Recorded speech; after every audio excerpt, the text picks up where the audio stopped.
What's up, guys? Welcome back to the Fanatics Eye.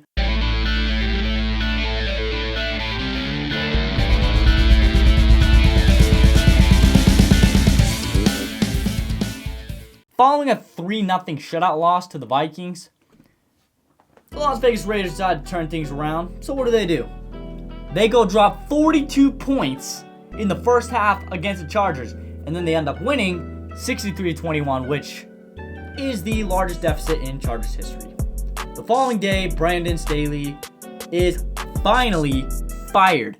They decided to listen to what everybody has been saying for the last 3 years and fire Brandon Staley. Just a little fun fact for you guys. In Staley's 3 finale games, he first blew a chance at a playoff berth in 21 by calling a timeout in a game that was tied, and if it had stayed tied, both the Chargers and the Raiders would have gone on to the playoffs. But Staley decides to call a timeout.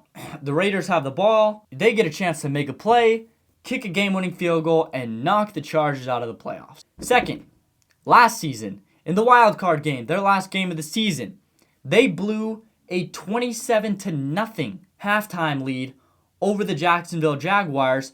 They scored 3 points in the second half and lost 31-30. And Staley apparently tells the team to pump the brakes a little bit. We're in the playoffs.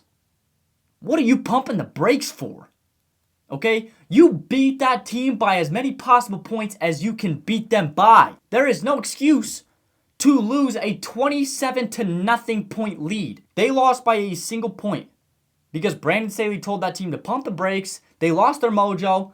Game over. The Jaguars win. And finally, last week, Staley decides that he wants to go out with a bang. So he loses to the Las Vegas Raiders 63-21, which is the largest victory and the most points put up by an opposing team by the Los Angeles Chargers. So 3 finale games, 3 epic losses that will go down in history, no doubt. So with him gone, with Brandon Staley, that is, gone, what's next for the Chargers? Where can they go from here?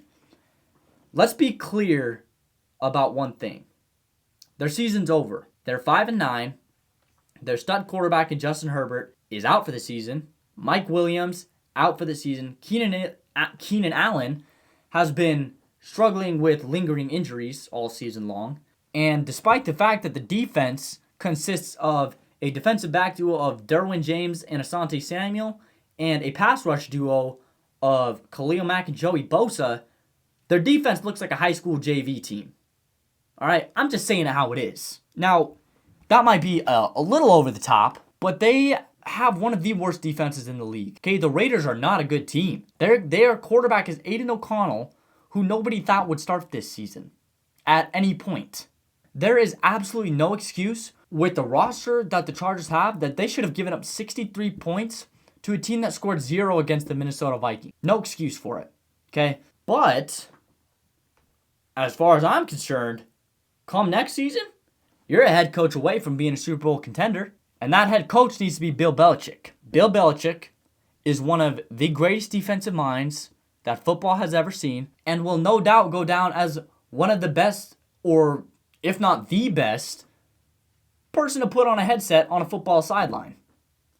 Now, I don't completely agree with that, but nonetheless, he's still one of the best to do it. If you give Bill Belichick a defense with this much talent and a quarterback named Justin Herbert, it's over for the NFL. And on top of that, if they can beef up their offensive line just a little bit, you go get one more stud guard, one more stud tackle, they will be Super Bowl favorites. Not just contenders, they will be favorites. Mark my words. So what's next for LA is they need to take a long, hard look at their roster and realize they're wasting an insane amount of talent.